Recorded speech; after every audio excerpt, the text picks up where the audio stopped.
Speaking imtihonida nima deyishni bilmasdan ikkilanib to'xtab qolsangiz, har doim ham ball yo'qotmaysiz. Bu aksincha sizga foydaga ishlashi ham mumkin. Qanaqasiga? Hozir tushuntiraman. Speaking imtihonida siz nafaqat ingliz tilini qay darajada yaxshi bilishingiz, balki murakkabroq va jiddiyroq mavzularda fikr yuritib, o'sha fikrlaringizni ingliz tilida qanchalik erkin ochib bera olishingiz bo'yicha ham baholanasiz. Part 3, ya'ni 3-qismida shunaqangi savollar beriladiki, agar u savollar sizning ona tilingizda berilganda ham javob berishga qiynalib qolgan bo'lardingiz. Bu degani siz o'z ona tilingizni bilmaysiz degani emas, balki o'sha sizga berilgan savolning mavzusi qiyinligidan va bu mavzuda avval hech bir o'ylab ko'rmaganligingizdan to'xtab ikkilanib qolishingiz mumkin.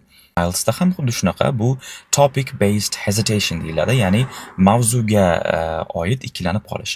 Hattoki bu speakingdan 8,5-9 ball olgan kandidatlarda ham uchrab turadi. Qaytanga bu sizni yodlab olib emas, balki tabiiy gapirayotganligingizdan dalolat beradi. Xo'sh, to'xtab qolmaslik uchun nima qilish kerak? Speakingda ko'p tushadigan murakkab va qiyin mavzularga ideya to'plab borishingiz kerak, ya'ni fikrlaringizni kengaytirishingiz kerak. Telegram kanalimga obuna bo'lib qo'ying. U yerda mana shunaqangi mavzularga oid sample answerlar, ya'ni namuna javoblarini tashlab qo'yaman. Ham topic vocabulary bo'yicha, ham idea generation bo'yicha sizga yordam bo'ladi. Stay sharp and follow for more.